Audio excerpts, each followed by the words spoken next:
جو سنیت کی شان ہے، جو قوم کا امام ہے، نبی کا جو غلام ہے، رضا اسی کا نام ہے۔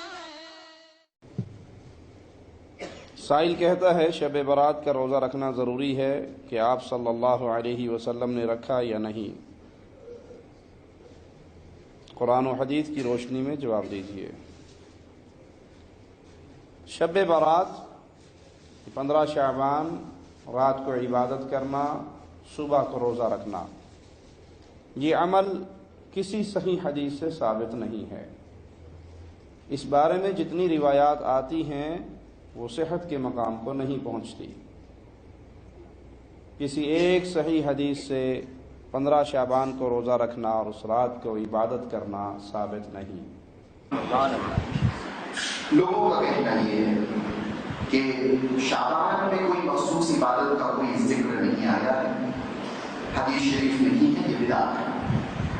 اسی لیے امام بخاری نے حدیث نہیں لی شعبان کے تعلق سے، امام مسلم نے حدیث نہیں۔ سب سے پہلے یہ بات میں آپ کو بتا دوں، صحیح بخاری باب کتاب الصوم، جس میں امام بخاری نے رمضان شریف کے روزوں کا تذکرہ فرمایا اور اس کے بعد میں شعبان کے روزوں کا تذکرہ فرمایا۔ راوی ہے سیدہ ام المؤمنین عائشہ صدیقہ رضی اللہ تعالیٰ عنہا۔ حدیث نمبر ہے 1971۔ وہ فرماتی ہے، یہی حدیث پھر حضرت سلمہ رضی اللہ تعالیٰ عنہ نے نسائی شریف میں پھر مسلم شریف میں بھی روایت ہوئی۔ حدیث کیا ہے کہ بولے میں نے اللہ کے رسول صلی اللہ علیہ وسلم کو دیکھا کہ رمضان کے علاوہ جس ماہ میں سب سے زیادہ روزے رکھتے وہ شعبان کا مہینہ تھا۔ یہ صحیح حدیث سے ثابت ہے۔ ایک روایت میں تو ہے تو پورا مہینہ روزہ رکھتے ہیں شعبان کے مہینے، لیکن امت کے لیے کیا فرمایا اللہ کے حبیب صلی اللہ علیہ وسلم کی کئی روایات ہیں۔ جو انسان پورے مہینے کے روزے رکھنے کی طلب کرتا ہو، خواہش رکھتا ہو، تو اس کے لیے چاہیے کہ کم سے کم 13-14 مرتبہ ہر ماہ کی 13-14-15 کو روزہ رکھ لے، تو انشاءاللہ اللہ رب العزت اسے پورے ماہ کے روزے رکھنے کا ثواب دے گا۔ یہ روایت ہم سب جانتے ہیں۔ ایک اور روایت ہے، اگر 13, 14 اور 15 اگر آپ رکھ نہ سکو تو پہلے کا روزہ، پہلی تاریخ کا روزہ، پھر 15 تاریخ کا روزہ اور پھر آخری تاریخ کا روزہ، یہ 3 روزے رکھ لو تب بھی یہی ثواب ہے۔ لیکن یہاں سوچنے والی بات ہے، پہلی تاریخ کا یا 13 تاریخ کا، آخری تاریخ کا یا 14 تاریخ کا، لیکن دونوں روایت میں 15ویں تاریخ کا روزہ رکھنا آپ نے بتایا ہے، تو ثابت ہوا کہ 15ویں تاریخ کا روزہ رکھنا ویسے ہی افضل ہے۔ جب عام مہینوں میں 15 تاریخ کا روزہ رکھنا افضل ہے تو مجھے بتائیے آپ شعبان جیسے مبارک مہینے کی 15ویں تاریخ کا حال کیا ہوگا؟ اگر کوئی یہ کہے کہ نہیں تاریخ سے کچھ نہیں ہوتا تو حدیثیں تو بڑی پڑی ہوئی ہیں، کبھی جگہ کی فضیلت بیان کی گئی، کبھی مہینے کی فضیلت بیان کی گئی ہے نا۔ مکہ المکرمہ میں کوئی جا کر نماز پڑھے تو 1,00,000 نیکیاں، 1,00,000 سب نماز کا ثواب ہے۔ تو جگہ پر فضیلت آ گئی تو نماز پڑھنے کا ثواب بھی زیادہ آ گیا۔ دن پر فضیلت آ گیا تو اس میں روزہ رکھنا، اس میں عبادت کرنے سے بھی ثواب بڑھ گیا۔ تو اس سے پتہ چلتا ہے کہ ماہ شعبان کے 15ویں تاریخ کا روزہ بے انتہا افضل ہے۔ یہ حدیث کی کتاب سے ثابت ہے۔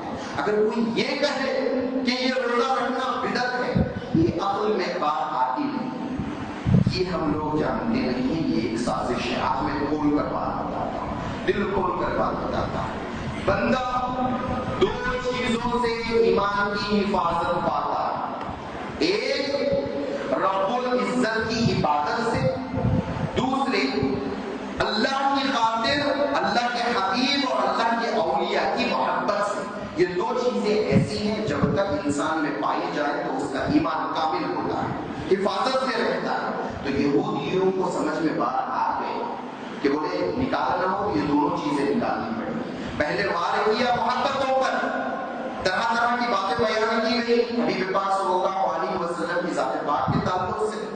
گستاخیاں کی گئی اور یہ اکرام کے تعلق سے تاکہ دلوں میں ان کی محبتیں نکل جائیں، ان کی عظمت جو ہے وہ ہٹ جائے تو محبت ختم ہو جائے گی. تو یہ کام تو انہوں نے کیا. اب آگے چل کر یہ بھی کام شروع کر دیا کہ اب بندوں کو عبادتوں سے بھی روکا جائے. عبادت سے روک دے تو بندہ اللہ کی قربت سے محروم ہو جائے گا. اللہ کی قربت سے محروم ہو جائے گا تو اس کے پاس رہے گا کیا؟